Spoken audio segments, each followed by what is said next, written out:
Hi guys, it's Brian. Welcome to my 28th live stream. Today is July 15th on Wednesday. So, how's everyone tonight? Actually, this afternoon, I should say. So, yeah, sorry about the short delay. Hey, Jamie Minecraft. Hey, Dan. Jamie Minecraft says one of the best seasons. I agree, Jamie. It is one of the best seasons from The Walking Dead. I love season 9 so much. It's my second favorite season. Honestly, it would be my favorite if it just had more original, survivors. Like if it had Maggie longer, if it had, Carl, Rick, Glenn, like certain OG characters, just a little bit longer. You know what I mean? So it would definitely be number one. If I guess just for that reason. Let's see. Dan says, "Hey guys, yeah, sorry, sorry about the 10-minute delay earlier. I had to eat something. Yeah, I was really hungry, so I had to eat something before I did my stream. Let's see. Is the audio okay? Let's see. I hope the audio is good.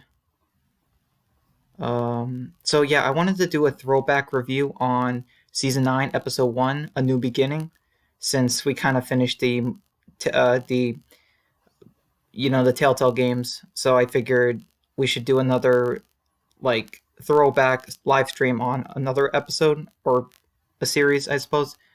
So let's see. Let's see. Do you guys hear me? Let's see.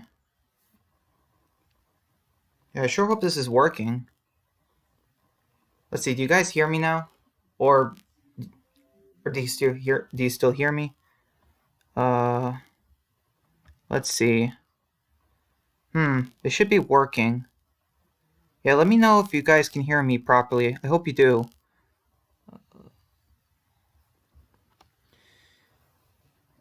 Oh yeah. So I guess I should start talking about the episode. So I love this episode. I think it was number 10 on my list of the top 10 best episodes of The Walking Dead. A New Beginning aired on October 7, 2018. It was written by Angela Kang and directed by Greg Nicotero. It got 6.10 million viewers, and yeah, I mean, it was just an amazing episode. Oh, Dan says, I can hear you perfectly. Okay, thank you, Dan. Uh, yeah, it's always something like when my live streams start, it's just something I can't help but asking simply because I'm not seeing a whole lot of responses, so I'm worried I'm just talking to nobody. But yeah, Dan, I really enjoyed your video about the season 7 premiere rewrite. That was such an amazing video that you did because you were so professional with it, and you also did like you took out a few scenes, obviously, like you took out the dream sequence or the hallucination of Glenn and Abraham at the dinner table, but you added the part with Glenn, which I really loved, and the part where Rick, they're closing the gate and Rick is just staring off in the distance, and Michonne asks, what do we do now? And Rick says, I don't know. Like, that was amazing. They should have done that in the show. I can't believe they didn't do that moment. I mean, it's not incredibly iconic, but it was still a good moment in the comics. Let's see. Hey, DeRosa, he says, hey man, glad you came. You say I'm kind of late. That's okay, DeRosa. Honestly, uh, I mean, I would say you're early in a way. You know what I mean? Because I had to start kind of late. I mean, I started myself late, and you know what I mean. But yeah, thanks for coming. So this episode, I love the new beginning. So it starts out with the year and a half time skip from All Out War, and Alexandria looks different. A lot of the characters look different, even Rick. You know what I mean? And like the communities all look different. Like the sanctuary. You know what I mean? Like I mean, even Daryl, Rosita, and Eugene, they're living at the sanctuary now, and Daryl is like in charge of it. Like we never got that in the comics, so that was interesting. Oh, DeRosa asks, who's better, Kenny or Javier? Hmm, that's a very good question, DeRosa. I would say it depends. If we're talking about season 1 Kenny, I would say I would say season 1 Kenny just slightly, just because like he's more nostalgic, more iconic. But if we're talking about season 2 Kenny and Javier, then definitely Javier. Because season 1, looking back on it, yeah, there was a kind of a bond with Kenny that I had in season 1, but it wasn't really there in season 2. Dan says, I got episode 2 in editing right now, so it might come out next Wednesday, but not sure yet. Oh, okay, Dan. Well, that's awesome to hear. I cannot wait to see how you do episode two. And I know you said it's already in editing, but like I hope it's done. Like, who am I kidding? Why am I saying I hope? I just know it'll be better than how Gimple did it. And don't get me wrong, I'm not saying The Well was a terrible episode, but it definitely needed some more to it, and definitely needed some realism. Like, one thing I did not like is how Carol just completely recovered from her injuries. You know what I mean? She got stabbed and shot 2 times, and like just 2 days later, she's up and walking. Like, I didn't like that. You know what I mean? It's totally unrealistic. Let's see, Dan, and you say A New Beginning is so amazing. Yeah, it really is, Dan.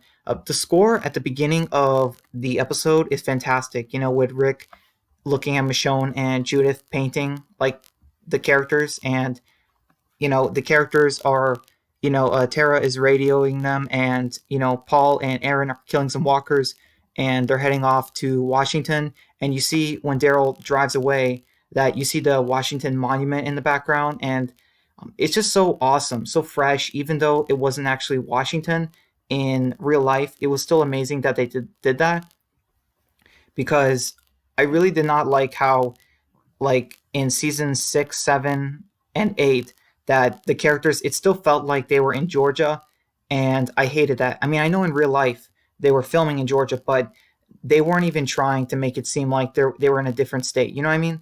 Like, I couldn't stand that. But like Angela King just improved that. Like, that was amazing.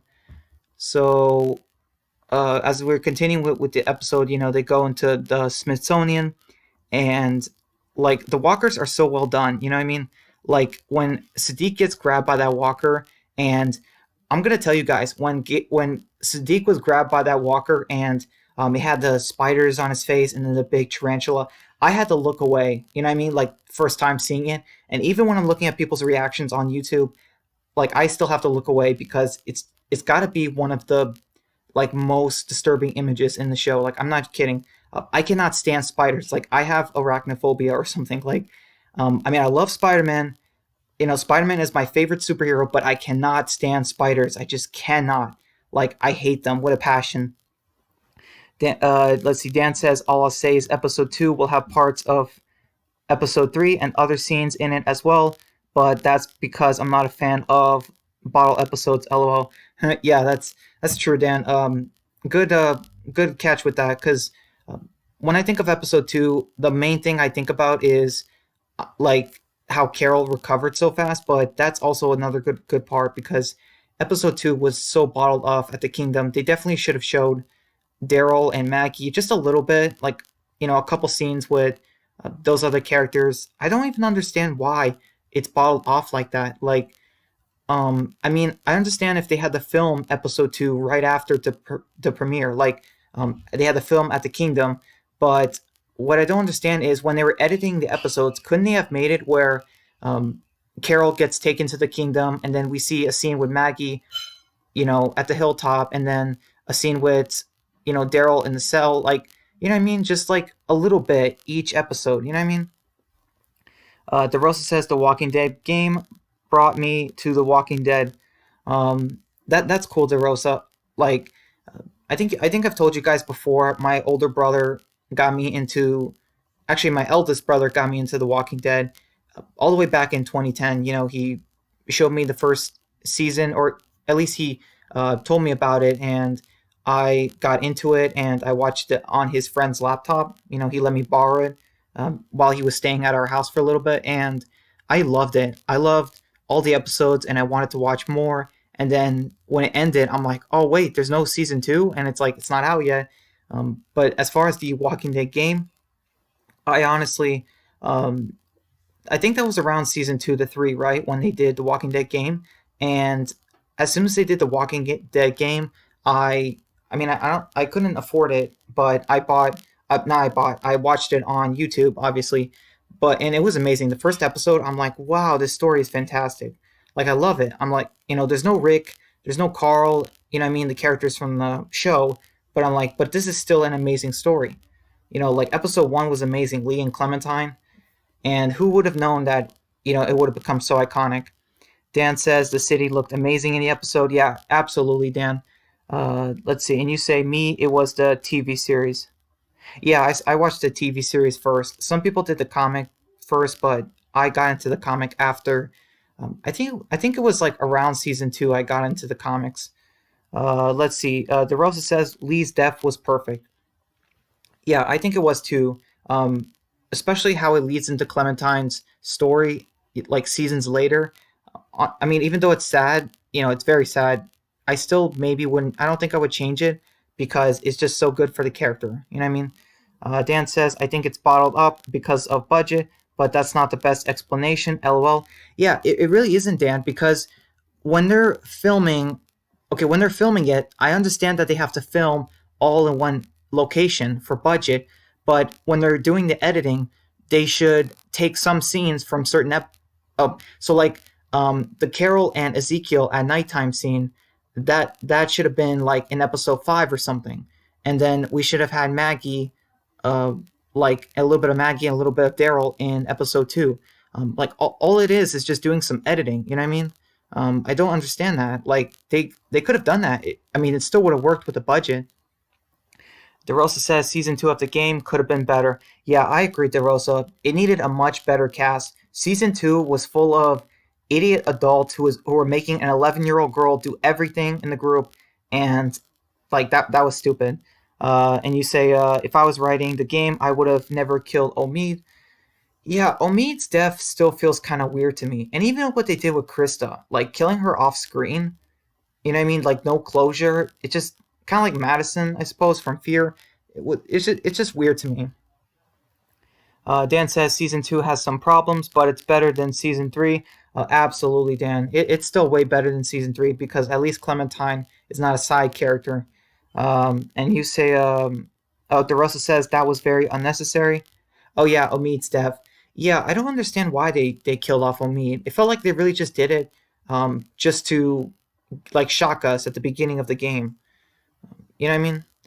All right, so back to the episode. Oh yeah, so I was telling you guys I cannot stand spiders. I was scared. I was gagging. I mean, just that spider was terrifying. The Walker spider face. Yeah. So anyway, the characters are you know scavenging for supplies and equipment, and Rick gets those seeds from Anne. And let's see what else. Oh yeah, there was a whole Maggie Michonne and Carol talking about Gregory about the election thing, and I like that. That was pretty cool. Let's see. DeRosa says season 2 pissed me off because they killed off so many characters. Yeah, that's true because like Clementine and AJ like are the only survivors from that entire season. And AJ was born in that season, so technically he doesn't even count. You know what I mean?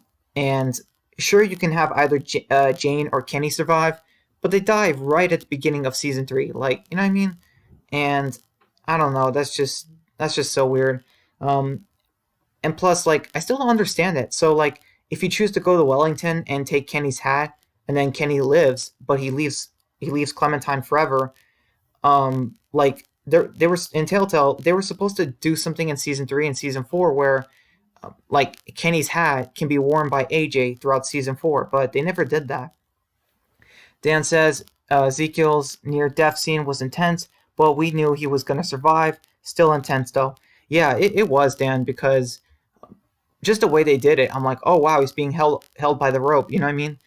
And I mean that's yeah, that was pretty crazy. And it wasn't like something like he was being careless. Like no, that is actually, it just happened. You know what I mean? Like the glass breaks. It's something you can't really control. DeRosa says, which season of The Walking Dead has the most horror? Huh. I have no idea, DeRosa. That is a very good question. Season 1 does have some horror, but I don't think it's the top. Season 3 has some, but I don't think it's there either. Um, let's see. Hold on. Dan says season 5, in my opinion, and season 9 is close, though. Um, Yeah, I really, you know what? I really don't know, guys. I'm sorry, DeRosa. That's a really good question. But that's hard to say because, like, the walkers were the most scary in season 1, but like, okay, so like season 5 had a lot of horror with the terminus scene, but it was just in that like one scene pretty much. And then season 9 had like the Pikes, like the Whispers. Um, you know what? I would say season 9, but just slightly. I'll just say season 9 just to answer your question. DeRosa, you say I always like Kenny Leaf because his death in season 3 is absolutely trash. Yeah, it is DeRosa. I mean, it's only better by his death in season 2 if you choose to shoot him, which is personally my canon story. But it's not great. But I would have liked to have Kenny leave. You know what I mean? Leave alive. Uh, but like the Wellington story, just I hated the Wellington story. You know, Clementine going there, and then the way they end, the way that they get rid of Wellington, like it just gets overrun by a car full of raiders. Like, I hated that. I absolutely hated that. Let's see. Oh, hey, hey, Matt. He says, Scott, JK, how's everyone doing? Really good, Matt. Glad you came. Uh, just so you guys know, I'm probably never going to do live streams this early in the afternoon anymore. I think I think I want to do my live streams again at nighttime. Yeah, I think I want to do them at nighttime. If you guys prefer that, I mean, I don't want to do the live streams on a night where you guys are gonna watch the plague or something. You know what I mean? But I definitely think I want to go back to doing them more towards the afternoon instead of or like at night than the afternoons because 3:30 it's kind of it's becoming a bit of a problem for me. Dan says, "Oh yeah," he says, "Hey Matt," and yeah, you guys saying hi. Oh, DeRosa says another trash ending is when you just shoot Kenny after he kills Jane. Yeah, I mean that is a weird moment. You know what I mean? Like you choose not to stop Kenny, but you get the choice to just kill him right there. That felt weird. That felt like an out of character choice, even though you don't have to do it. The fact that they give you that option was still kind of weird. Let's see. Matt says, "I like to imagine if Kenny dies, that he sees his family and Lee waiting." Yeah, yeah, that's nice. That's nice, Matt. Um, yeah, I mean, like, it's just yeah, a lot of characters. You know, it's really sad. Um, you know, I guess we don't always think about where characters end up after they die. I mean, you guys know where I stand. Uh, oh yeah, so um, guys, I want to get back to talking to the episode. So in A New Beginning, so where I left off, so we have the part where Ezekiel proposes to Carol on the horse, and that was very funny. Like he just pulls out the ring, and you know what I mean. So it was just funny how she's like, "Put that thing away," and we're not doing this on the horse. Like that was funny. Um, let's see. Dan says the plague is at 8 p.m., so any other time is good for me. Hmm. Okay. I maybe 6:30. Maybe I can try 6:30 and we can end it at like something I don't know, maybe like 6:30 or no, maybe 8:20. Maybe I can go back to doing it at 8:20 actually. Um I mean if you guys like that, would you guys prefer if I did it at 8:20?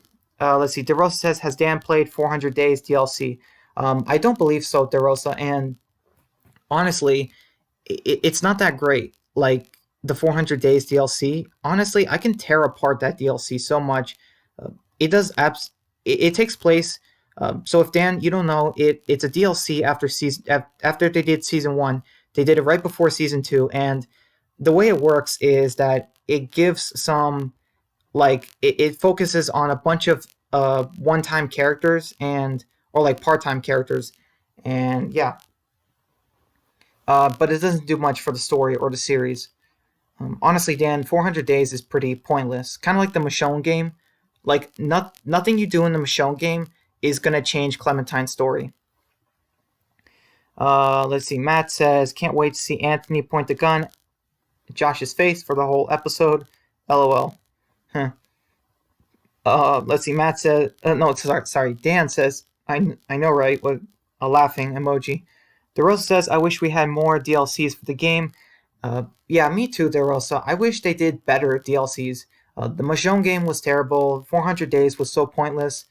Um, so, like, they should have, honestly, they should have done, like games on like not only characters that are going to appear later in the seasons, but just better characters. Maybe even like a DLC where we're playing as a comic character.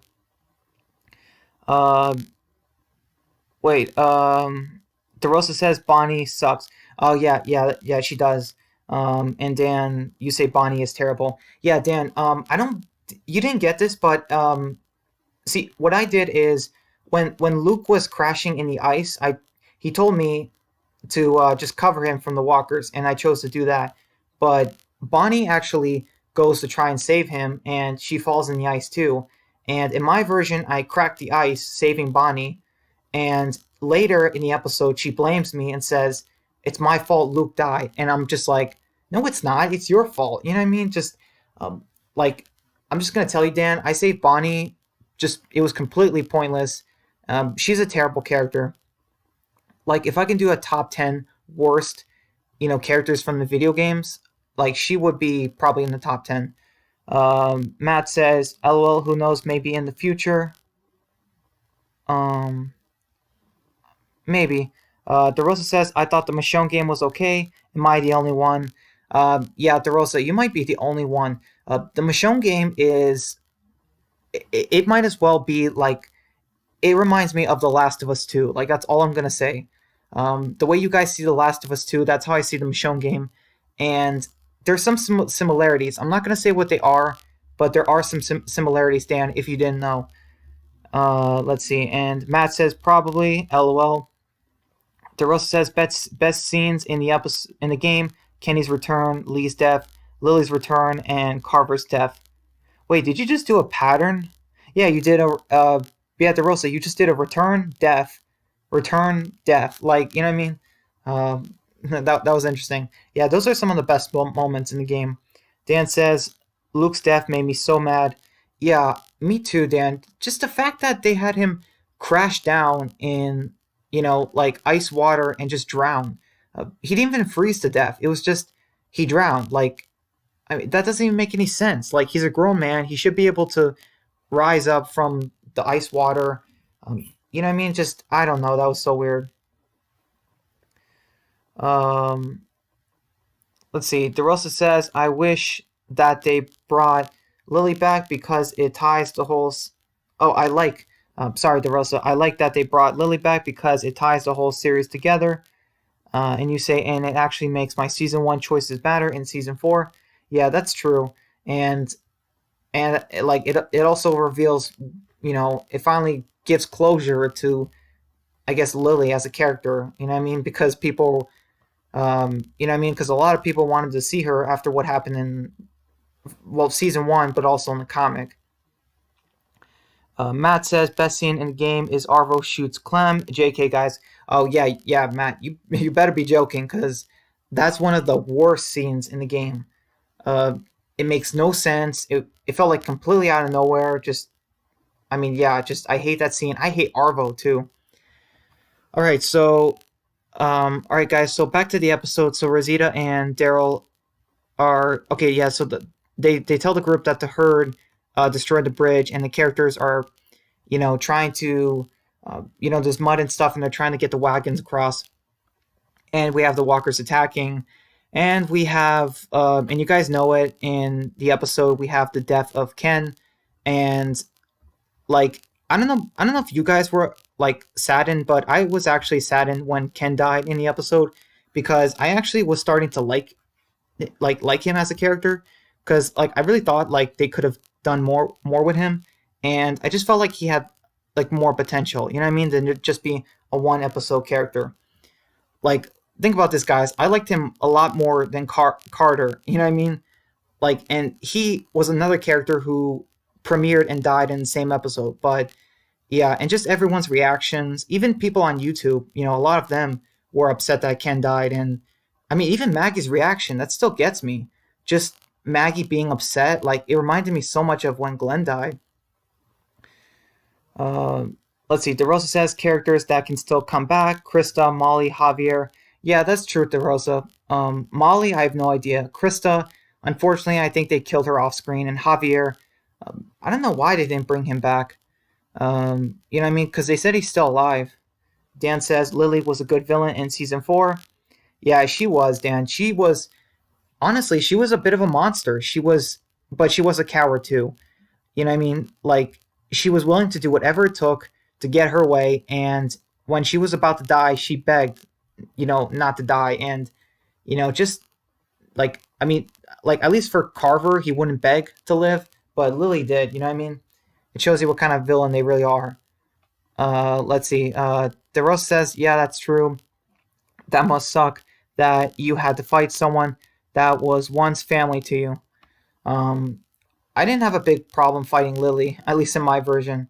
Um, I mean, after everything she's done, you know what I mean? Oh, wow, I'm kind of falling behind. Let's see. Where am I? Loving. Oh, wait, Dan says loving Rosita's autodote. Just saying. Yeah, me too, Dan. Yeah. Oh, Jamie Minecraft says hi. Hi, Jamie. Glad you're back. And let's see. Matt says sub Jamie, and you say hello. Dan says Ken dying happened so quickly. Yeah, it really did, Dan. I mean, like, they it just came. It really came out of nowhere, and the fact that he was the only character I think who's ever saved a horse on his show, it's just crazy to me. And everyone's reaction too. Like everyone was upset. Sadiq, Enid was really upset. Maggie too. You know what I mean? Like just all that stuff. Like and the way that Ken's death leads into the death of Gregory and Rick being gone from the series forever, like everything started a chain reaction. Like that is how you do deaths. Like, you know what I mean? Every death is a consequence to the group. You know what I mean? Like the fact that this premiere death started the community splitting up and the destruction of the bridge, just everything. Like it's just crazy when you think about it and like how much things changed. Um, oh wait, hold on. Let's see. Sorry guys, I'm falling behind. Dan says hi to Jamie. Matt says I'll be checking out Crafting Dead finale tonight. Yeah, that's why. That's why I want to do the. That's why I want to do streams at I think 8:20 from now on at nights instead of 8 o'clock or like in the afternoons like right now. Jamie says, "Cheers, Matt. I made a video saying it was canceled, but Tom and Josh have saved the series." Huh. Interesting. Let's see. DeRosa says in the last issue of The Walking Dead, Kerman said, "P.S. Negan lives." Now in this new issue of Negan, in the back it says, "P.S. Clementine lives." Yeah, DeRosa. It's pretty obvious that Kurtman is going to make a one one comic off of Clementine, the way he did with Negan. But the problem with that is Clementine is different for everyone's version. You know, like in Dan's version, Clementine is not dating anyone. In my version, she is in a relationship with Lewis, and in a lot of people, she's in a relationship with Violet. Um, so like I don't know how Kurtman plans to account for that in just one comic. You know what I mean? Because I don't want him to disregard our choices. Telltale said our Clementine is canon, whichever Clementine we choose. You know what I mean? Like I can't tell one of you guys that you know Clementine cannot be like this if you did that in your story. You know what I mean? Jamie says, "You gonna be free this weekend, Matt?" Oh, he's asking him. Hey, Epic. He says, "Hey, Brian, how you doing? How you doing, bro?" I'm doing pretty good, Epic. I came from work. I ate something. I actually ate some spaghetti. Um, no, it was not Tuesday. It was a Wednesday. So, but I mean, I have spaghetti whenever I want. It doesn't have to be a certain day. Um, Man, I miss Herschel, and that spaghetti line still sticks with me. Let's see. Yeah, Dan says hi, Epic, and wait, hold on. Let me skip. Uh, oh man, dang it. Sorry, guys. I'm just falling behind. Um. Oh yeah. Okay. So you guys are talking to each other. Yeah. Sorry, I didn't know. Matt was just asking Jamie something. Oh yeah. Dan says Ken's death did so much for the story, though. Yeah, it really did, Dan, because Ken's death starts the rebellion at the hilltop, and it starts with Maggie rebelling against Rick, and then that results in Rick's disappearance, and Rick not being there, like at you know what I mean, like at the bridge, results in him having to blow it up because the herd comes through. Like just all of this chain reaction, just it's like a butterfly effect. You know what I mean? And this is how deaths should be in The Walking Dead. And but like you guys know, in multiple seasons, or like season 7 and 8, Scott Gimple was just killing off characters multiple times, and their death wasn't really doing anything. But yeah, let's see. DeRosa says, I just came across a new Walking Dead YouTube channel that I never heard of. It's called Walking Dead Now. Have you guys heard of this channel? No, I haven't heard of this channel, DeRosa. I definitely have not heard of it. But thank you for letting me know. Let's see. Wait, see. Dan says no, but I'll definitely check it out. Jamie says anytime past 10 p.m. BSTWBU.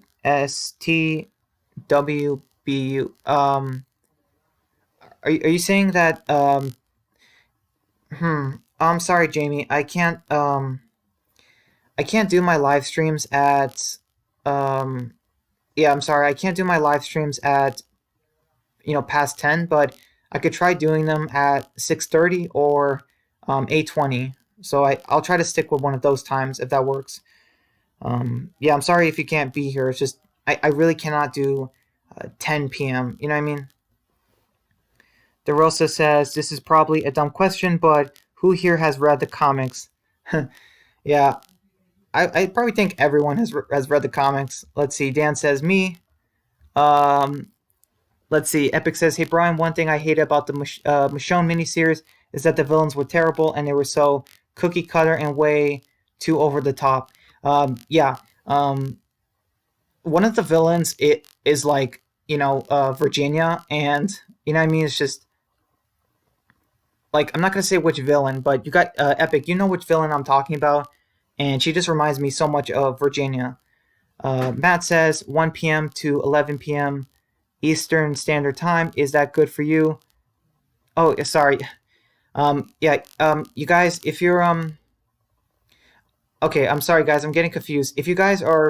Um, if you guys are talking to each other, can you just put like Matt or Jamie, just so I know not to I guess read that or take it seriously because sorry, guys, I'm getting confused. Like I asked you guys what time would work for live streams, and then you guys are talking about a different time. So I guess I got confused. Um, let's see. Jamie says me and should be all doing convert. Okay, so you guys still talking. Dan says Spaghetti Tuesday every Wednesday. Yeah, Dan. Very true. Matt says all right, and Jamie says I don't like spaghetti. What, Jamie? You don't like spaghetti? Spaghetti is king. I mean, it's a king food, you know. That's okay. If you don't like spaghetti, it's fine. It's honestly one of my favorite foods. It's up there. Let's see. Dan says pizza is my favorite. Yeah, that's my brother Robert's favorite. I think it is. I'm pretty sure it's his favorite. You know what? Yeah, it's his favorite. All he ever talks about is pizza, but he doesn't always eat it because you guys know he's engaged, so he's trying to watch his weight. Let's see. Jamie says I was saying that time. Oh, that time thing to Matt. Yeah, I know, Jamie. Sorry, I guess I got confused because I read every single comment and I don't always know which one, if you guys are talking to me or somebody else. Matt says, if you think about it, Carl's death did a lot for the show. If Carl's last message didn't impact Rick, then Negan would not be alive. I mean, I understand Matt, but Carl's death still it still hurts the story in a lot of ways. First off, we lose another season 1 character, and after Glenn, we just we were so low on season 1 characters. You know what I mean? Every season 1 character is so much more important, and we also lost Morales, but let's be honest, he wasn't important. But still, they were killing off. Season 8 killed off 2 season 1 characters. You know what I mean? After they just kill off Glenn in season 7, so they were kind of doing it too much. But another reason is they could have done it like in a comic where Rick wants to rebuild civilization, and they can't keep doing it if they're killing, uh, their villains. And what I okay, so I mean, I feel like even though this, I guess it wasn't ideal, but they could have killed off Morgan, and I mean, he's the one who built the cell. I mean, it's just still kind of weird to me. Like, don't you guys think this is weird that, um, like Carl dies and Rick uses more the cell that Morgan built to keep Negan in? Wouldn't it be more poetic if Morgan died and he used that cell that Morgan built to keep Negan in? Um, you know what I mean? It's just they set up Morgan building that cell, and it wasn't Morgan's death. Pretty much nothing Morgan did led to Rick sparing Negan, but I feel like it should have been because he built a cell. You know what I mean? Matt, oh yeah, you say that, and plus, Matt. Every time I'm thinking when Judith saves Magnus Group and she says like that line, Judith Grimes, I just think about what would have happened if that was Carl instead, and I just find it so much better. Like, you know what I mean? Like, don't get me wrong, I loved how Kaylee Fleming's Judith said it, but it's just way better with Carl. And I get it. Carl Chandler Riggs wasn't the best actor, but you know what I mean. I still feel like they could have made it work somehow, or at least recast him. DeRosa says, "Oh, sorry." DeRosa says, "All right, my dude. Well, I gotta head out, but it was fun. Honestly, I like the live streams better at night time ish." Oh, okay, DeRosa. Thank you for letting me know. Yeah, I'll try to do my next one at 6:30 or 8:20, just so it's easier. Dan says they still should have kept him though. Yeah, I agree, Dan. Carl is just too important of a character, and especially when especially when like Andrew Lincoln is leaving, we could have had Carl and Judith, at the hill at Alexandria. You know what I mean? Against the Whisperers. You know what I mean? The role says like 7 or 6. Okay. Yeah, I'll keep that in mind, DeRosa. I definitely gotta figure that out. What time's the best? Let's see. Matt says Chio DeRosa. Huh. Okay. And DeRosa, you say good luck. Oh, okay, DeRosa. Take care. Thanks for coming. I appreciate it. And yeah, have a good week. I guess I'll see you next time. Dan says, oh yeah, he says bye DeRosa, and Epic says the season 9 premiere is the strongest premiere in the show's history. Thank you, Epic, thank you so much for helping me get back on topic. But yeah, the season 9 premiere is amazing. So, I don't know, like the premieres. So, like, if I had to rate the premieres, if I had to rate the premieres, I mean, Days Gone By, the season 1 premiere, like amazing. What Lies Ahead, amazing. Seed, the season 3 premiere, amazing. No Sanctuary, amazing. And The Day Will Come When You Won't Be, that was also amazing. But okay, so like the only premieres I would say were disappointing was the season 4, 6, and the 8 premiere. Actually, you know what? The season 10 premiere a little bit, but it's not too high on the list. But yeah, I should get back to discussing the episode as soon as I catch up. Jamie says spaghetti is disgusting. Well, Jamie, that's your opinion, but I love spaghetti. DeRosa says good luck, Dan. Jamie says chicken for life. I like chicken, Jamie, but I prefer spaghetti. Dan says pizza all the way. And Matt says pizza 10 times better than spaghetti, bro. Yeah, I'm sorry, Matt, but I have to disagree. I mean, I just think pizza is way better. I'm sorry, not pizza. Spaghetti is way better, but pizza's up there. It's definitely in my list. And Dan says, agreed, Matt. Jamie says, all right, lads, second half of soccer is about to kick off. There'll be another match next week. After that, there's going to be no more matches, so I'll be able to watch entire streams. Adios. P.S. Hope you. Wait, hope you. Hope you enjoy the finale. Okay, Jamie. Well, thanks for coming to my stream, and good luck. With good luck with the soccer match. Hope you Hope it goes well. And yeah, stay safe. Matt says, "Ciao, Jamie," and Dan says, have a good one, Jamie." Let's see. Matt says, "I'd be annoyed if they killed Morgan." Um, yeah, I understand, Matt. I mean, Lenny James's Morgan is fantastic, but I still feel like it would have been better if it was him instead of Carl. You know what I mean? Just because I think Carl is a more important character. Not a better actor. Like, Lenny James is a better actor than Chandler Ricks, but as far as the character, I would say he's more important. And you say, I don't know, I feel he has a lot more potential to come still.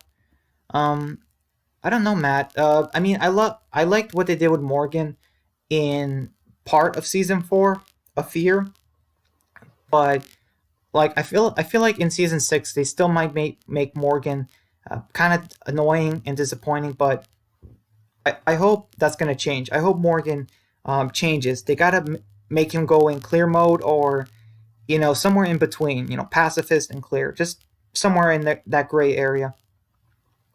Dan says they need to bring him back to the main series.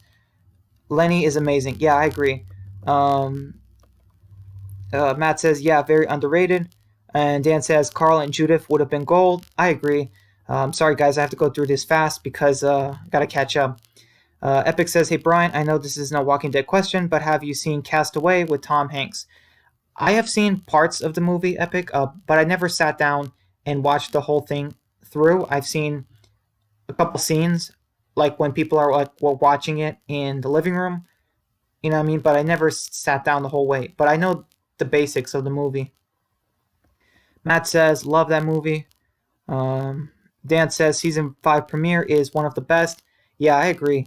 And you say the pilot is so close, though. Yeah, I mean, The Walking Dead premieres, most of the premieres have been amazing. The finales, though, maybe not so much. Epic says it was refreshing to see an amazing premiere like that, especially after 2 garbage seasons like 7 and 8. Yeah, I agree. Hey, Epic, did you see Dan's video of how he would have rewritten the season 7 premiere? Because if you haven't seen it, please, after the stream, go check it out because it's amazing. Dan says the season 10 premiere was amazing. Um, the season, yeah, I mean, it wasn't yeah, I agree, Dan. It wasn't disappointing, but I would say, it wasn't the next best premiere ever. You know what I mean? I would say it's not there with season 1 and season 5 and season 9. Like I would say it's not not in that top 3. Let's see. Matt says season the season 9 premiere is way better than the season 10 one. Matt says season 5 premiere is a top 5 episode. It's definitely in my top 10 list. Yeah, it's definitely in my top 10 list, but not. I don't think top 5. Dan says agreed. And Dan says Rick's last episode is the best episode ever done, in my opinion. It was a really well done episode. Matt says uh, 9 by 5 is the best episode of the show. It is an amazing episode. I think I do have it on my top 10 list. At least I think so. Dan says easily Rick is a legend. Matt says Morgan will clear the Pioneers in season 6. Well, I hope so, Matt. I've been waiting for Morgan to go kind of clear mode for a while. Dan says, I sure hope so. She is a horrible character. Yeah, I agree. Matt says, they remind me of the Junkyard group. Yeah, that was not a pleasant group. Dan says, Jadis as a villain is honestly better. LOL. Yeah, at least Jadis was funny. You know what I mean? But Virginia is not funny. Epic says, my opinion, the season 9 finale, by far the most boring finale in the Walking Dead history. It's definitely not the best finale, Epic. I will say that. They definitely could have done more. I would have done some things to spice it up a bit. Dan says season 9 was so awesome in my opinion. Yes, I agree, Dan. And if you guys would let me, I would, I could talk more about the premiere. Because I really got to get back on track.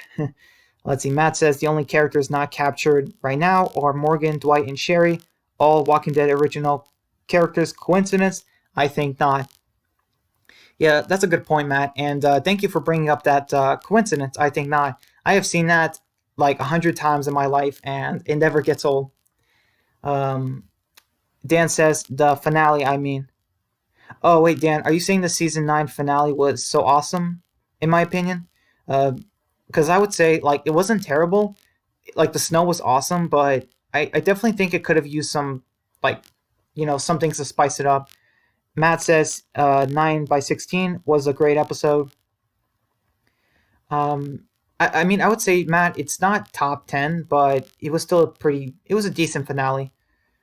Better than a lot of finales. Like it was better than the season 3 finale, and let me think. It was better than the season 8 finale and the season 7 finale. Like I'm not joking, in my opinion. Dan says agree, Matt, and Matt says a good way to calm down after the pikes. Yeah, but I mean, I don't know. Personally, if I was writing it, I wouldn't have. I would have just ended the season on the pikes. I just felt like that is a perfect way to end like the season, and then like after the episode, on Talking Dead, they would say there's no episode 16. Like what I mean, just how shocked everyone would be. Let's see. Dan says it feels like the best episode to have after the pikes. Um, I guess. Matt says for sure, and Dan says season 1 finale is my least favorite finale. It's not great. Matt says season 7 finale is epic. Well, I mean, not to me, unfortunately. I didn't really like the season 7 finale. You guys know, just a lot of things they did with Jadis and Junkyard group. I saw the betrayal coming, and Sasha's death. I hated it, and the Shiva Tiger thing was kind of a Deus ex machina. Let's see. Dan says season 3 is close though. Yeah, season 3's finale was so disappointing. Um, Epic says, I'm sorry, but Fear the Walking Dead season 5 ruined the entire show in my opinion, and that cliffhanger was pathetic. It sure was. Dan says season 7 finale was what season 7 needed. It definitely needed something, Dan, but I think they could have done the finale so much better. Matt says, I wouldn't say it ruined the show. Season 4 did that. LOL. Yeah. Season 5, though, I guess ruined what's left of the show. Dan says season 4 finale was epic, though. Um, are you talking about? Oh yeah, the of the main show. Yeah, 4 by 16 is the best finale. It's a really good finale. I agree with that. Hold on, guys, 1 second. I gotta take a quick break. Be right back.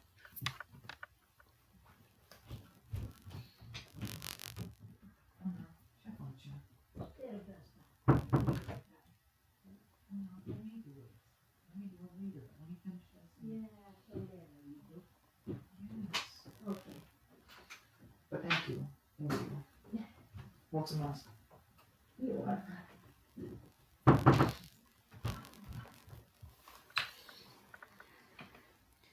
Hey guys, sorry about that. I'm back. Dan says it's so well written.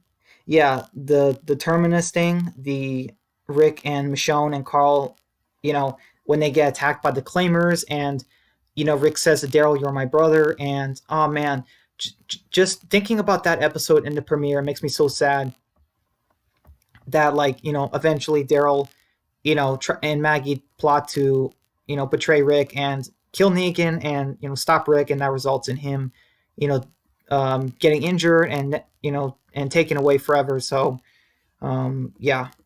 All right, guys. So I am caught up now. Yeah, I'm caught up now. So I really want to get back to the episode. All right. So you guys know how the episode goes. Ken dies, and Maggie is telling Ken's parents, Tammy and Earl, played by I think what was the actress for Tammy? Yeah, Brett Butler, and Earl was okay. Earl was who was Earl played by? Yeah, John Finn. Fantastic actors. Like the only thing though is they looked old enough to play Ken's grandparents, so that was a little bit weird. I don't know if you guys got that too, but that was kind of weird. And okay, so like it's sad when the parents are talking with Maggie about how like Ken died on her watch basically, and um like I kind of feel for Maggie, but I feel for the parents too because you know like there is a point there, like you know what I mean, like um Maggie has been putting she's been putting the other communities before the hilltop, and in a way, I suppose that may have resulted in the death of Ken. But you kind of can't blame Maggie because she was trying to help their son. You know what I mean? So I can't really pick a side. You know what I mean? Dan says Maggie and Daryl are responsible for Rick leaving. Period. Um, well, I mean, so is Jadis and that helicopter pilot. But yeah, I agree, Dan. I agree. There's no excuse. There's no escaping that. Maggie, she killed Lori, but she also got Rick, to leave the show forever. So she took out both, I guess, like Carl's parents. Let's see. Epic says it's sad seeing that family die out so quickly. Tammy lost her son, then she dies by Alpha, then Earl dies in season 10. Just sad. Yeah, I agree, Epic. Um, I honestly did not expect them to kill off Earl so soon. You know what I mean? Like I thought they were gonna keep Earl a lot longer, and it is sad that the whole family just gone. You know what I mean? But yeah, that's a good point, Epic, and thank you once again, Epic, for sticking on topic. And by the way, guys, my list for the top 10. What was it? What was Epic suggested it? It was my next top 10 video. Wait, hold on. Let me pull it up here.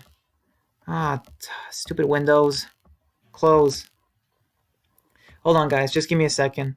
Epic suggested an amazing topic.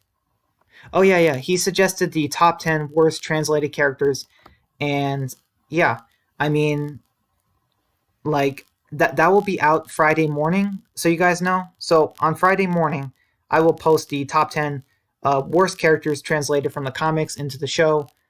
That list will be out Friday morning. And yeah, Epic, thank you for suggesting that. Let's see. Matt says, I'm scared that Beta is going to be killed by Alden. That kind of set up. Oh, they kind of set it up when he puts Gamma down. I don't know, Matt. It could be setting up Beta killing Alden in the finale. Matt says, Alden's such a wimp and he doesn't deserve that kill. Um, yeah, I have to agree, Matt. Alden should not be the one to kill Beta. It just wouldn't work. Not at all. He doesn't have the skill.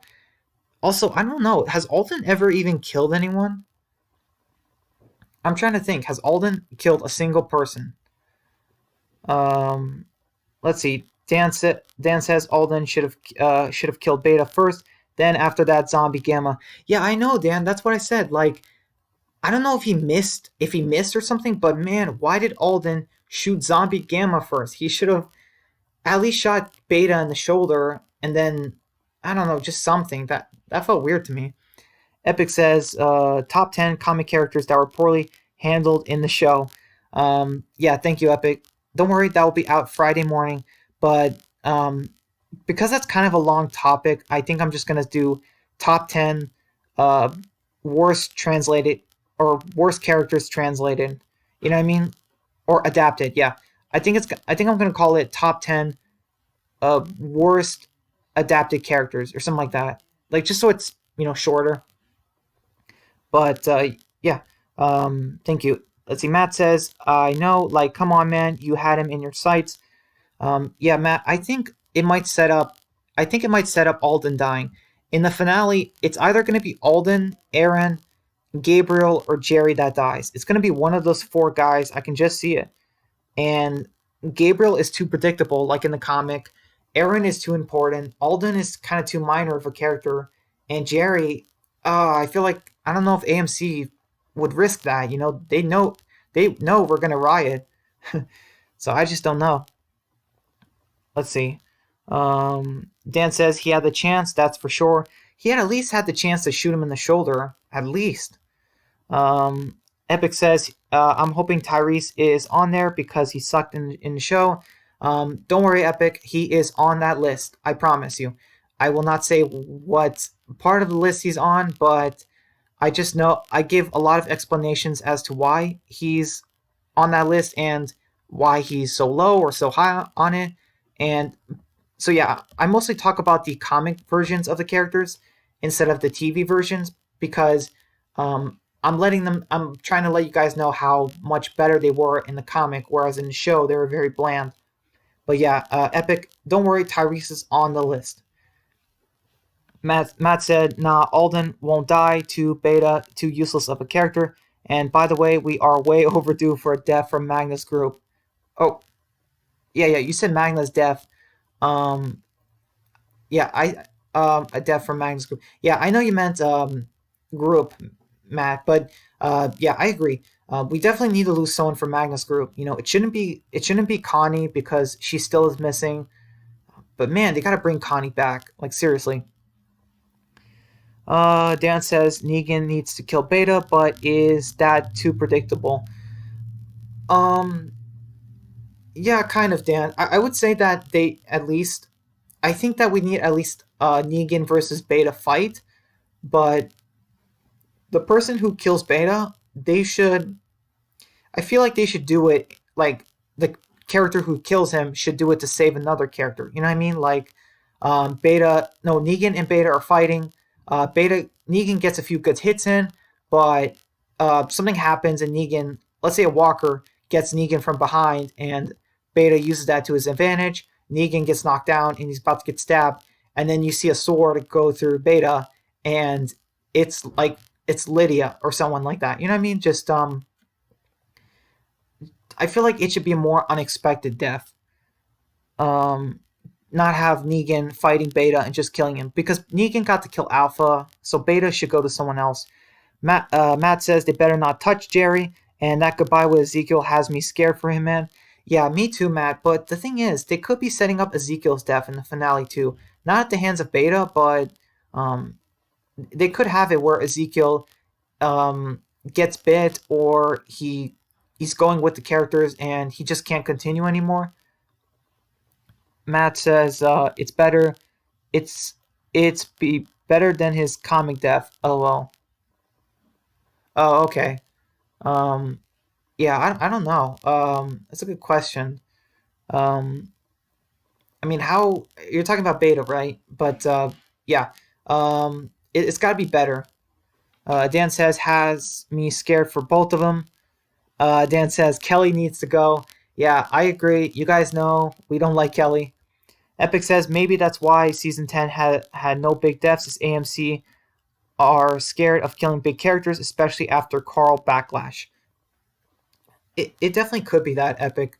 Um, I don't know. I feel like, I mean, the thing is, they killed off Sadiq. Let's remember that. Carl died to save Sadiq, and they killed him off, you know, like in episode 7. So, I mean, we can't really say that they're not really going to kill off big characters. But I would say that the big character deaths have been kind of not big in season 10, but we're definitely due for a kind of big death. Not crazy big like season 1 or 3 characters, but like maybe a season 7 character or a season 5, you know? Like no character before season 5. But just at season 5 or after. Matt says, I predict Beta will escape, and then he returns briefly for season 11. Um, I remember that happens in the comic, Matt, but I feel like they might not do that in the show. They might decide, to kill them all off. The Whisperers. Dan says, season 10 killed enough characters, in my opinion.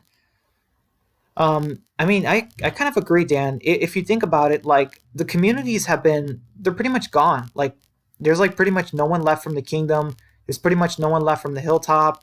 Alexandria, there's hardly anyone. You know what I mean? Just, like, who do we have left? Like, I think it's just the main cast that's the only main, for the most part, the last survivors from the communities. But I could be wrong. Dan says Beta in season 11 would be awesome. Um, it would be, but I just don't know if they're going to do it. I feel like they might not do it because um, it's kind of like the comic where Beta leaves and comes back, and we should really get back to the episode. All right, so you know, so we have the characters, and Alden is singing at Ken's funeral, and rest in peace, Ken. And let's be honest, guys. Out of all the, you know what? Yeah, all out of the two deaths in this premiere, Ken and Gregory. Let's be honest. We're more upset that Ken died. Like in comparison to Gregory. So yeah. Anyway, at the sanctuary, like, oh yeah, I remember that. So they go to the sanctuary, and the characters see the "We Are Still Negan" graffiti, and I kind of like that. I wish they did something with that. That's, I guess, a small flaw I have with it. Just to save your rebellion. I feel like they should have done more of that in the first half. Matt says, imagine if Virgil kills Beta. Could happen. Yeah, Matt, it could happen, but I do not want that to happen. Virgil is one of the worst characters in the show. He's not the top 10 worst characters in the franchise, but he's a really bad character. I do not like him. Also, he's a very weak character too. I mean, just come on. Dan says, I will be so mad. And Dan says, famous Rick Grimes. Yeah, that's true, Dan. The Rick's talking to the people at the sanctuary, and Rick is talking with Daryl about how that group they had in the beginning, they could have done anything, but now it just doesn't feel right. Like things have changed, and Daryl says, because you changed them, and man, like, I mean, the fact that they were planting the seeds for, I guess, the betrayal. Let's see. Oh yeah, so Carol and Daryl are talking. I really hope people are still not shipping them, because it's been like 10 years now, and people seriously need to stop. Um, so yeah, you have Gregory, and he tries to trick, Earl into drinking again after what 20 years of being sober, and just that's pretty low, Gregory. I mean, my goodness, talk about low. This family just lost their son, and you're gonna try and manipulate him. I mean, just that is so low.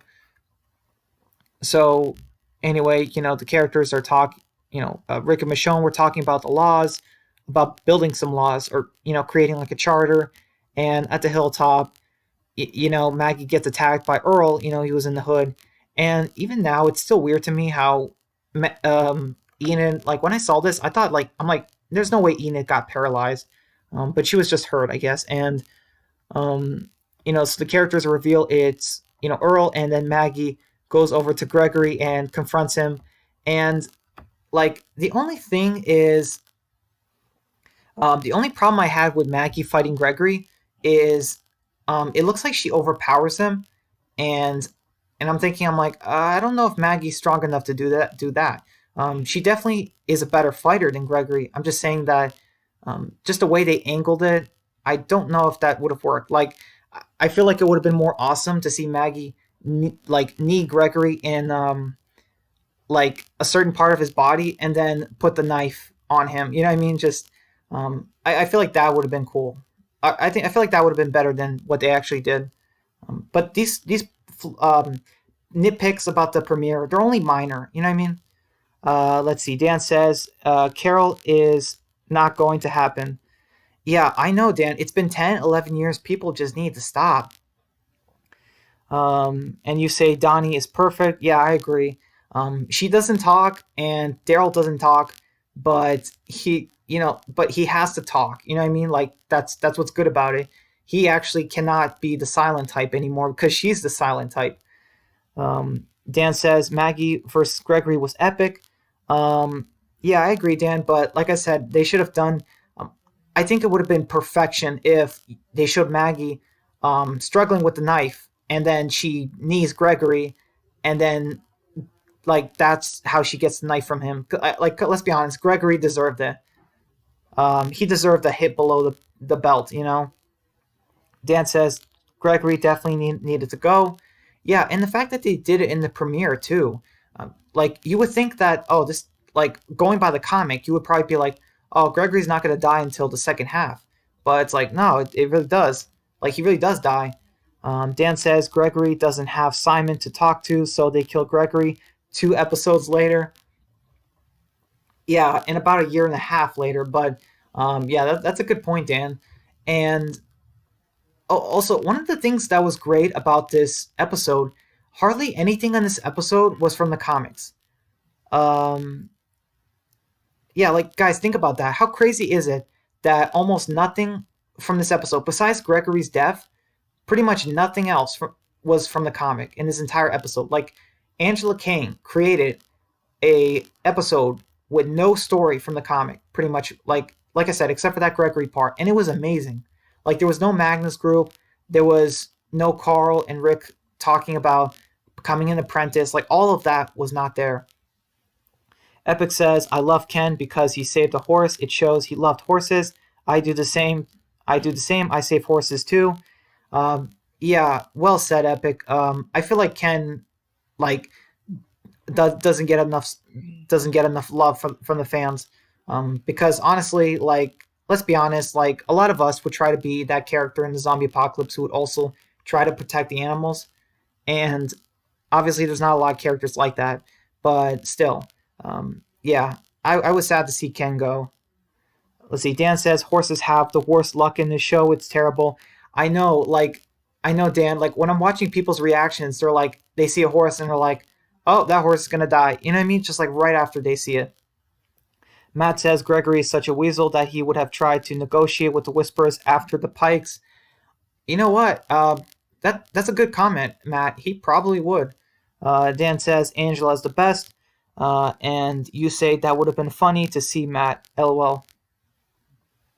Um, yeah. Although, what would Alpha have done? You know what I mean? I feel like okay. So I feel like Gregory, he would not make a good whisperer. You know, he would have to be all putting a walker skin on, smelly, dirty. I don't think that's Gregory's thing. So you know, what story would they have him be? He would probably die not long after. Okay, so so yeah. So Rick and Michonne and Daryl they arrive at the hilltop, and you know, um, you know, like Maggie has the injured eye, and Rick talks to Maggie like about multiple things, like maybe her coming to visit, Alexandria, and Maggie's like, I can't go, Rick. You know why I can't, and that's such a great line. Like even you don't even have to have Maggie say the murder of my child's father is right underneath that house, like or right underneath, the community. Like you didn't even need to say that line, or she didn't need to say that line because we know it. It's kind of like show, don't tell. Like Maggie barely told us that line. I guess what I'm trying to say is I immediately caught what Maggie was talking about, and that was a good line. So Rick is talking about how they need to fix the bridge, and he's asking, that also saying that the sanctuary needs more supplies, more food, and I mean to be fair, like I get where Rick's coming from, but if you think about it, Maggie has done so much. Like, okay, so like Maggie, after all out war, Maggie had to send supplies and people and labor to fix like probably the kingdom, but not too much, and Alexandria and the sanctuary, and now they went on another mission for Rick to get more supplies for the sanctuary, and that resulted in Maggie losing a very important person in her community. So it's just one of those things where it's like, I get where Rick's coming from, but you know, Maggie has a point. He can't just ask for favors, and like after everything that's going on. Epic says Gregory was awful, like using Ken's parents after he died and turning them against Maggie. That's awful. Yeah, I agree, Epic. Gregory is one of I wouldn't say I wouldn't say I like he's like the top 10 most hated characters in the franchise, but in the show, like he might be on that list because he is just I think he's just a perfect Weasel character. Just no loyalty, no spine, and just will go to any lengths. and also just cannot fight. I mean, come on, this guy cannot kill walkers. I mean, just yeah, he's awful or was awful. Glad he didn't hang around the hilltop for much longer. Dan says Maggie says I can't go to Alexandria yet. It's not episode 5 yet. LOL. Oh, that's funny, Dan. Um, that's what she should. That would have been cool if she said I can't go to Alexandria yet. But I still liked what she when she said that. Matt says I love Negan, but I cannot forgive him for killing Glenn. The same Matt. Uh, I remember. I watched Dan's video. I remember we talked earlier today, and man, Dan's video about the season 7 premiere, like his rewrite of it, is just amazing. That scene he had with Glenn, I just love that. Matt says, so he'll never be fully redeemed for me, to be honest. Yeah, Matt, I agree. Negan has changed, but he hasn't done a thing for Maggie. Negan still has to redeem himself, not only in our eyes, but in Maggie's eyes. And let's not forget Herschel. He's, what, 8 years old now? He still robbed a young child of his father, so Negan has to somehow fix this. And yes, he can't bring Glenn back from the dead, but he's got to do something. And he never did a thing for Maggie. Dan says Glenn should have survived. Yeah, I agree. At least survive another season. Like, um, I'll admit, like, okay, so like Glenn is a character where even if you couldn't have him had him survive too long, like he still could have survived past the Pikes. Like, not past the Pikes. Sorry, past the lineup. Um, just because, like, I feel like that wasn't a good death for him. At least the show version. Um, yeah, and yeah, I mean, Glenn, yeah, he should have survived. He was the best character in the franchise, in my opinion. Matt says, still a great character, though. Yeah, I agree. And you say, I like your take on the premiere better, Dan. Yeah, me, the same, Matt. I love Dan's rewrite of the season 7 premiere. Like, he should have been there. He should have written it, or like, you know what? Like, have Scott Gimple write it, but have Dan make the corrections and be like, Gimple, I love what you're doing, but you got to make these changes. Um, that's how it should be. There should always be two people writing a script before it gets finalized. Dan says, I got a great story for Glenn Plan. I cannot wait. I cannot wait to see it, Dan. I'm excited. Hey, Epic, your message got retracted. That's weird. I didn't do anything to it. And also, DeRosa isn't here. So, guys, who retracted the message? Let's see. Matt says, excited to see it, bro. And you say Negan left a child fatherless, so he's no hero. Yeah, I know, Matt. I mean, I don't hate Negan. Like, I don't hate him. I enjoy him, but I still haven't forgiven him. Epic says killing TV Glenn was a mistake. Comic Glenn wasn't as liked as TV Glenn was. It didn't have the same impact as killing Glenn, or as killing TV Glenn did when Comic Glenn died. No one cared. Um, I will say, Epic. In the comics, it had to be Glenn because there was Heath there, and it could not have been Heath.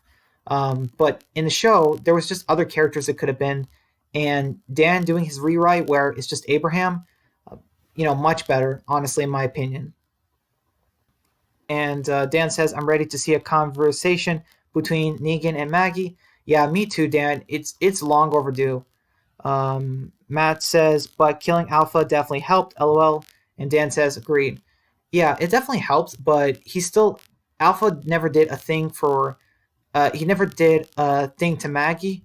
So, like, Maggie will probably be like, I don't care that you killed Alpha. You know what I mean? She might say, like, Alpha, sure, she killed some of my friends, but, like, I don't know, Maggie wasn't there. You know what I mean?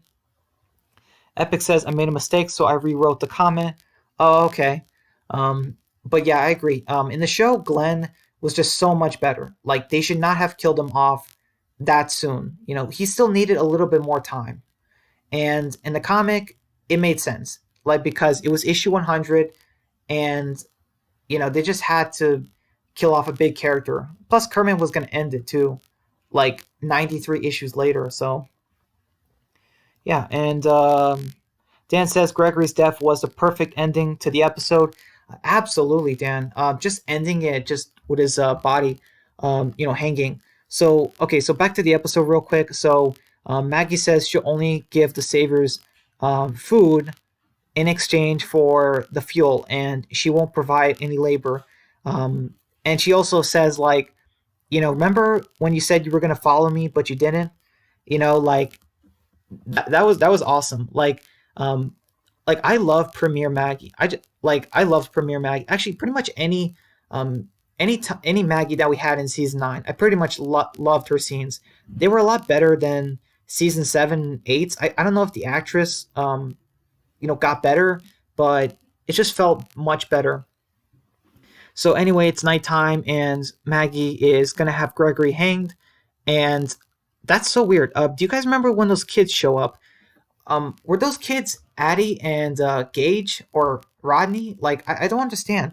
What was the point of those kids being there? Because if those kids were the kids that Henry talks to later in the season, that would actually be pretty cool. That would tie in. That would kind of be a tie-in. But were those kids the same kids? With the whole 6-year time skip? Dan says Maggie leaving makes me so frustrated. Where have you been? Like seriously. Yeah, I know, Dan. We know that Maggie was not with the CRM, but I feel like she had to have been with the Commonwealth. But the thing is, if she was in with the Commonwealth, why why was she staying for so long? Why did she not respond back? Lots of things. Why is Ezekiel, Yumiko, and Eugene going to the Commonwealth if Maggie knew about it for 6 years? You know what I mean? Just I don't know. Matt says Gage needs to go. Bye bye. LOL. Can't stand that kid. Um, Matt. This might surprise you, but I think Beta killed Gage off screen. Do you remember the season? Do you remember episode 10, Stalker?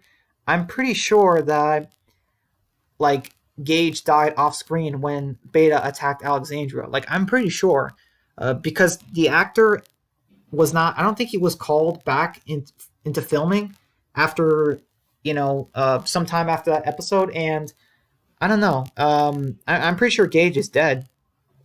Dan says I never thought of that. That might be the same kids. Yeah, it might be Dan, but I don't know. It looks like them, but the age might be off. You know what I mean?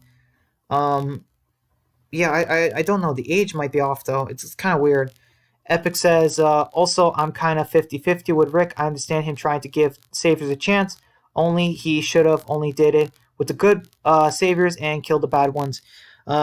Yeah, I mean, we'll get into that more, Epic, but they definitely needed to do, like, a judgment and, like, punishment for war crimes in, after a new beginning. They should have did, like, a trials, I suppose, for certain characters, or at least check on certain characters because um yeah, I mean just that was kind of weird, but I mean like okay, so like yeah, I mean I see where Rick's coming from, but I also see where Maggie's coming from. That's what I love.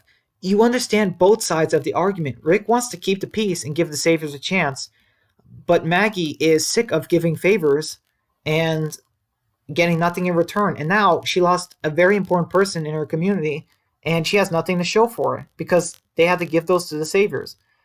So yeah, um, and yeah, they definitely should have done a trial for certain Saviors. Um, I don't know. I mean, Jared. Oh man, if he survived all that war, death penalty.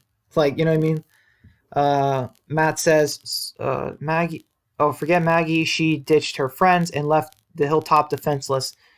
Um, yeah, I don't know, Matt. I don't know if Maggie has been gone all these years, or just or why she left, or if she left with the intention of never coming back because she took Herschel with her. So she knew that she was going to be gone for at least a while. I think. I don't think if Maggie. I don't think Maggie would have taken Herschel if she was only gone for a little bit. You know what I mean? But it's like Maggie knew she was going to be gone for at least a good while. Um, and plus, like I think they said, like she hasn't seen, um, or like Michonne hasn't seen Maggie in a long time. You know what I mean? Like didn't Michonne tell? Okay, I'm getting ahead of myself, but yeah, um, I don't know. Like yeah, the hilltop is gone, and yeah, it kind of does hurt that Maggie from what it looks like, she kind of left everything behind. All her friends, family, just everything. Although technically Herschel was the only family she really had. But you guys get what I'm saying. And Dan says, I agree, Matt. Epic says, thankfully Jared is gone thanks to Morgan. Yes, I agree. That's so glad that happened. Jared, I couldn't stand him. Matt says, and the actress left for another show like WTF, bro. Should have killed her on the pikes and left Tara alive, because at least Tara's actress wanted to stay. Um, I mean, that is a good point, Matt, but the problem is Lauren Cohan wanted to leave in the first half, and the Pikes had to be in the second half. So um, I don't think they had an issue there. I suppose if Maggie had to leave, they had to do it as when Rick leaves. I suppose. And Dan says Morgan and gives a bunch of clapping emojis. Yes, I agree. That is probably the best thing. Killing Jared might have been the best thing Morgan has ever done in the show. Let's see. Matt says Morgan did us all a favor there. Yeah, he really did. Jared was such a headache. Dan says Tara was awesome in season 9. I was so upset they killed her. I actually was a little bit too, Dan. I really did not know if they were going to kill her off. When Gabriel said, "Can you tell her I need to speak with her when you see her?" Or he said, "When you see her, can you tell her I need to speak with her?" And I'm like, "Oh, it's Rosita. It's not Tara." And then they showed it was Tara. Plus, I wasn't sure. I heard that some people said people were going to riot if Tara died, but I knew they wouldn't. Epic says, like, if Morgan dies in season 8, then Jared would have survived season 8. Oh boy. Um, I mean, in a way, Epic. Technically, I suppose, but then again, it's like, well, wouldn't Rick have killed him anyway? Rick probably still would have killed him. Dan says Jared was so bad. Absolutely, Dan. There's no disagreement there. I mean, he's in my top first worst characters in the Walking Dead franchise. You guys know, you saw the list. Jared, you guys heard my rant about him. Just, I could not stand him. Dan says, I thought it was Rosita at first. Definitely before I saw the head. As soon as I saw the head, I knew it was Tara. Matt says, I think if Negan knew what Jared was doing, he would have killed him a long time ago. I like to think so, Matt, because that bugged me how, like, in the comic book series, Negan, uh, kept an eye on his saviors, but in the TV show, Negan constantly let them do whatever they wanted, and that kind of bugged me. I'm just like, Negan, what are you doing? Your men are out of control, and you are not being an effective leader. So yeah, guys, that's yeah, Maggie's Gregory dies, um, a very spectacular way, and Maggie, she decides that Gregory has hanged around too long and tells Daryl to cut him down, and yeah, that's how the episode ends. So yeah, really amazing episode. Uh, season 9 premiere, A New Beginning. It's one of my top 10 favorite episodes in The Walking Dead. It's got a lot of things. It's got freshness. It's got like new characters and like a different feel. You know what I mean, to the story. So it was just amazing. Um, Wait, let's see. Dan says, "Thanks for talking about this amazing episode." Oh, you're welcome. You're welcome, Dan. I really enjoyed this episode, and I wish we could have talked more about it, but it's fine. We got a little sidetracked. A little sidetracked is okay. Epic says, by the way, one of the biggest pet peeves is when fans send death threats to actors. They did that to Laura Bailey in Last of Us Part 2. Oh, wow. Yeah, I know, Epic. That is unforgivable. You know what I mean? If you have a problem with the story, that is fine. You can rant about the story, but Laura Bailey, she's a decent actress. Like, don't do that. That's just wrong. Any fans who, even in The Walking Dead, you send death threats to certain actors, you have no place in this fan base. We don't want you around here. Go somewhere else, because that's unacceptable behavior. Matt says next stream we should talk about the calm before. Oh wow. You're talking. Yeah, that's the Pike deaths, right? I'm pretty sure it is. Yeah. I'm pretty sure that's the Pike deaths. Oh yeah, because the finale was called a storm. Um, Yeah, Matt, we might talk about that next week. The calm before. Dan says definitely Matt, and Matt says Laura Bailey did not deserve any of those threats. Idiots can't understand fiction from reality. And Dan says it's not real life, people. Yeah, I know, Dan. It just hurts my mind that people like that are on the internet. Like, I don't know if they're 4 year olds or if they're just in an insane asylum. But listen, I I hated it when Glenn died in the TV series, but I did not send death threats to Jeffrey Dean Morgan because I knew it was not the act. Like, I knew he was just an actor,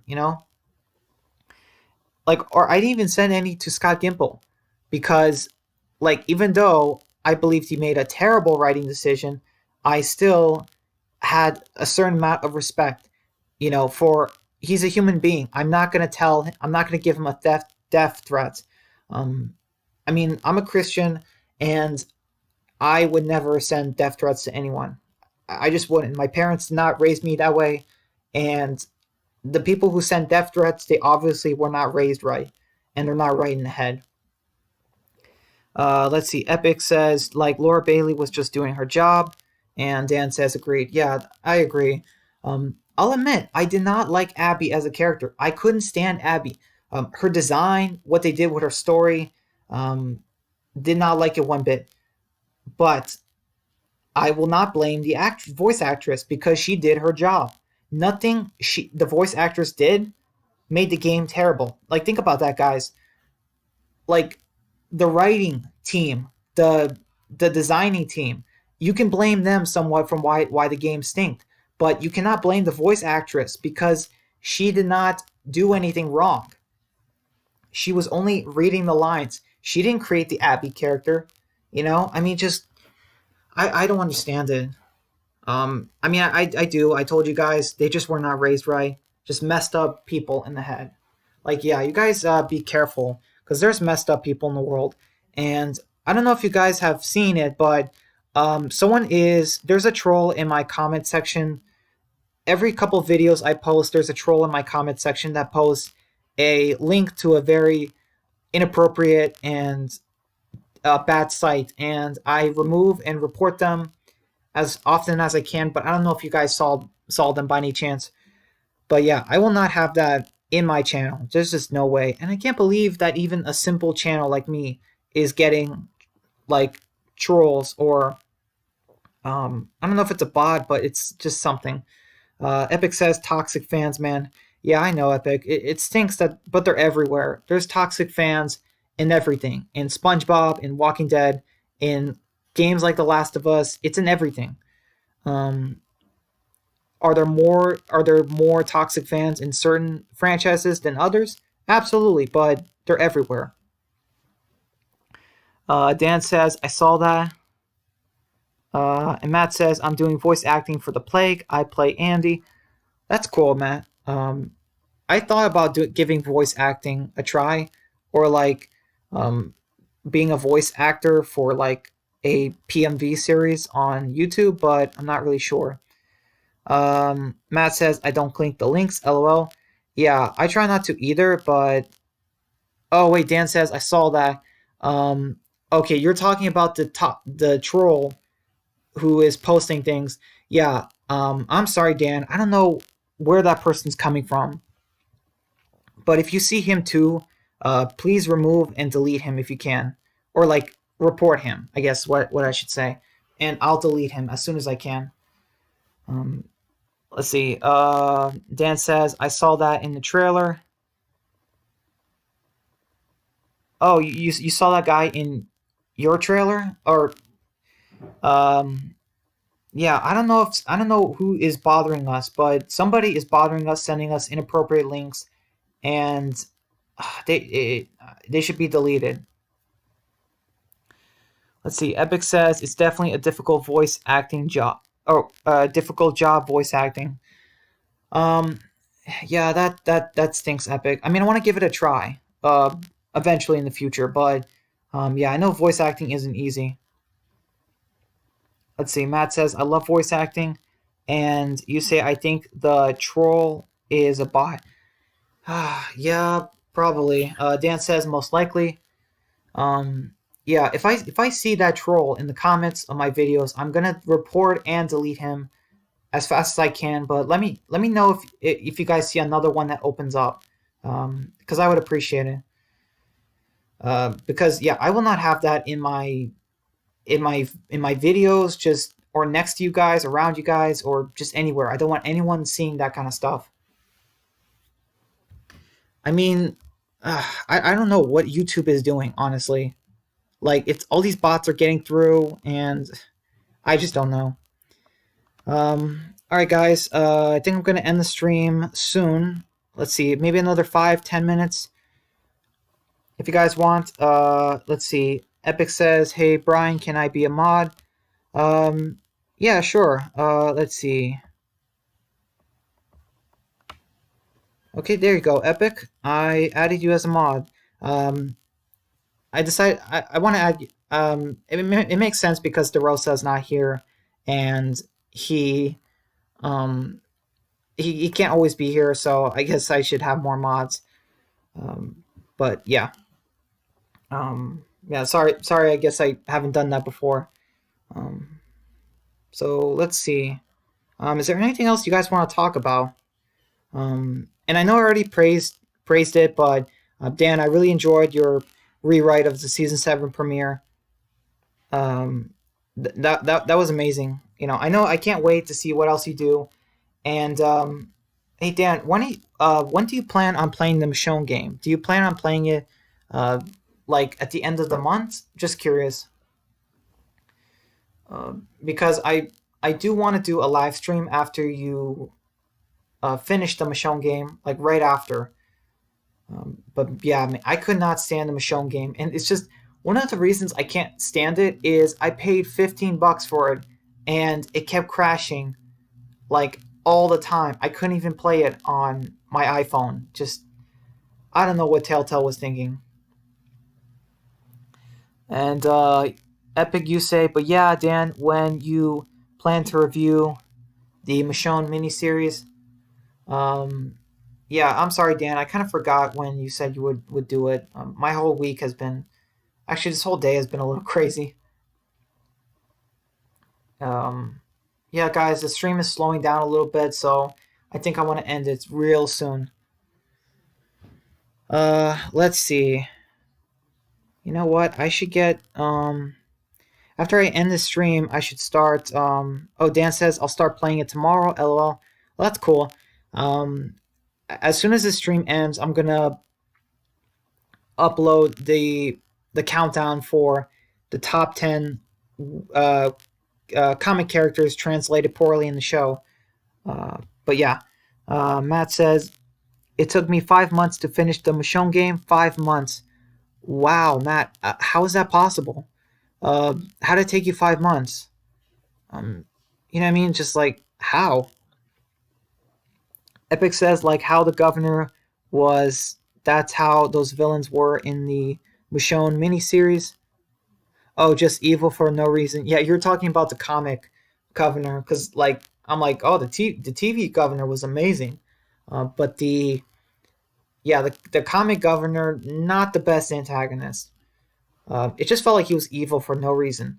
Dan says the governor is a great villain. Yeah, in the show, Dan, but in the comic, could have been better. He kind of felt like he was just evil for no reason. It kind of was actually. Yeah, I mean, in the comic, he kind of had no reason to be evil, and he was just so messed up. Like what he did with his niece, like I mean, just that was wrong. Matt says it's because I was so bored I couldn't bring myself to play it. Oh wow, Matt, that's Don't get me wrong, I understand, but man, that's tough. The Michonne game was honestly, it just was really boring. There weren't too many parts in the game where I was super scared. First off, it's Michonne, so you know she's going to survive. So, I don't know. They should have done a game with an original character, or they should have done a game where you play as a character after the comic or something like that. Um, I don't know. Just doing a game with Michonne doesn't really make sense, a whole lot of sense, because we see her in the comics, you know what I mean, all the way through pretty much, except for that small, well, except for that time skip, but the game doesn't properly show the time skip. Epic says, like in the game, in the Michonne miniseries, they just wait, like okay, like in the Michonne miniseries, they were just so awful to that poor kid. Like, guys, chill. Oh, okay. Um, I mean, I'm honestly a lot of characters were awful in that game. But yeah, I mean, just yeah, careful, Epic. Try not to say too much, but because I don't want Dan to get spoiled or anything. But yeah, I will say there's definitely some issues I had with the first episode. And Epic says having a Negan miniseries would have been better. Yeah, I think so, Epic. Every line from Negan would probably be the F word, but honestly, it would be a lot more entertaining than Michonne's. Dan says Negan is a good lead for a series. Yeah, he is. And I'm not going to say how, Dan, but like I said before, the Michonne game, it reminds me a lot more of Last of Us 2 now that I've seen both games. I'm just going to say that. Like, you could play the Michonne game and be like, wait a minute, did they take this from, or did The Last of Us take these ideas from the Michonne game? Like, you know what I mean? Because I found a lot more similarities after playing or after seeing Last of Us 2. It just came to me. I'm like, wow, there's a lot of similarities with the Michonne game. And I'm just like, wow, Naughty Dogs, you should not have copied one of Telltale's worst games for your sequel for one of your best franchises. You know what I mean? Um, like, don't worry, Dan. Like, they don't do the same thing as Last of Us 2, but there are some. I would say there's some similarities with both games. Epic says like Last of Us 2 isn't all bad. The gameplay is amazing. Yeah, but the story is lacking. Gameplay is amazing, but in the Michonne game, the gameplay is kind of mediocre or not so good, and the story is just bad. Um, but yeah, Matt says love the gameplay, despise the story. Honestly, um, yeah, I would say for both of those. Um, I don't know if Dan might hate the Michonne game more than Last of Us 2, but the gameplay is not good and the story is terrible. So, at least Last of Us 2 had amazing gameplay. Dan says the story is terrible, though. Yeah, it is. They never should have focused too much on the Abby character. They focused way too much on her. Yeah, she just really weird character. Um, I don't know, and just the way it ended too, how it ended with Ellie, kind of like Ellie loses everything. Just I don't know, definitely needed a better ending. But yeah, guys. All right, guys. So I'm gonna end the stream in the next few minutes. If you guys have any last comments, replies, or just things in general, just let me know. But yeah, I don't know. Yeah, The Last of Us 2 gameplay was amazing. I love what they did with the communities and the dogs, just everything. Matt says, I'm shocked Dan finished that game. LOL. Yeah, me too. Epic says, like Last of Us Part 2, it's great when you're playing Ellie and gets bad when you switch to Abby. Yeah, I agree, Epic. And Epic, when are you continuing Last of Us Part 2? Because it's been a couple weeks. Dan says, I pushed through it. LOL. Yeah, it's a tough game to get through, Dan. It's so long, too. Just way too long of a game. But hold on, guys. I want to wait till Epic says when he might start playing part 2 again. Let's see. Yeah, guys, I'm gonna end my stream real soon. Next minute, I want to end it. Oh, Dan says thanks again for the stream. You're welcome, Dan. And I mean, yeah, I mean, I enjoy doing them, and I have to end the stream now because my family is downstairs. They're waiting on me. So yeah, I really have to end it here, guys. I'm sorry, but family. Family comes first. Um, Epic says I decided to not stream it because I'm scared of getting hate. Sorry to hear that, Epic. Well, whenever you do another video, um, I'll be there. Whenever you decide to do another video. So yeah, guys. Thank you so much for coming to my 28th live stream this Wednesday for the season 9 premiere, A New Beginning. I really enjoyed this. And I think next live stream, I'll do one about the calm before. So, yeah, guys, I want to thank you so much. Thank you, Matt, Dan, Jamie, Epic, and I think that's it, right? Oh, DeRosa, too. Thank you so much. And let's see, Matt says, ciao, guys. See you at the Plague tonight, Dan. Oh, yeah, so that is tonight. Okay, Epic says bye. See you next stream, bro. Okay, yeah, bye, Epic. Thank you for coming, and I appreciate it, man. And I'm glad I made you a moderator. Dan says see you there, bro. Okay, guys. I gotta head off. I gotta head out, but yeah, thank you guys, and stay safe out there, and not just physically, but on the internet as well. So yeah, guys, take care. Bye.